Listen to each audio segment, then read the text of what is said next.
তাল ফুরিয়ে যাওয়ার আগে এই চমৎকার এই পিঠাটি দিয়ে আপনি চাইলে জামাই আপ্যায়ন করতে পারেন।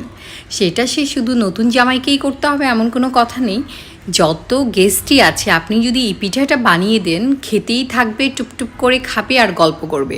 সত্যি কথা বলতে কি, পিঠা যে কখন শেষ হয়ে যাবে, সবাই যে কি খুশি হয়ে পিঠা খাবে, সেটা আপনি বানালেই বুঝতে পারবেন।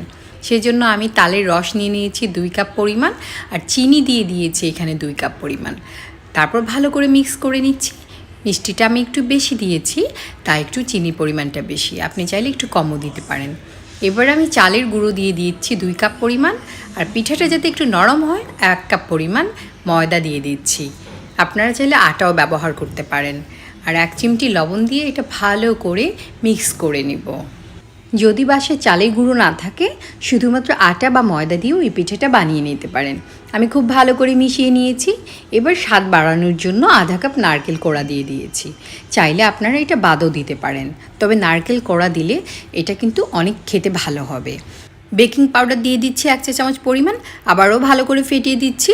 তারপর বেকিং পাউডার যদি নাও দেন সেটাও চলবে। 30 মিনিট রেখে দিয়েছিলাম যাতে ভালো করে চালের গুঁড়োটা নরম হয়ে যায়। এবার আমি ছোটো ছোটো বলের মতো করে তেলে ভেজে নিচ্ছি। যেহেতু এগুলো ডুবো তেলে ভাজছি, তাই এগুলো যখনই হয়ে যাবে জাস্ট উপরের দিকে ভেসে আসবে। তারপর একটু উল্টে পাল্টে দিয়ে এভাবে লাল করে ভেজে নিলেই হয়ে যাবে। খুব সহজে একের পর এক ভাজতেই থাকবেন। এত সহজ এই পিঠাটা বানানো, আর খেতে যে কি অসাধারণ, এবং এই কালারটা এত চমৎকার। সত্যি তালের পিঠার মধ্যে আমি মনে করি এই পিঠাটা একটা বেস্ট একটা পিঠা। আশা করি আজকে ভিডিওটি ভালো লেগেছে। ভালো লাগলে আমার চ্যানেলের সাথে থাকবেন। যদি ফেসবুক থেকে দেখেন আমার চ্যানেলটাকে ফলো করবেন, আর যদি ইউটিউব থেকে দেখেন প্লিজ আমার চ্যানেলটি সাবস্ক্রাইব করবেন।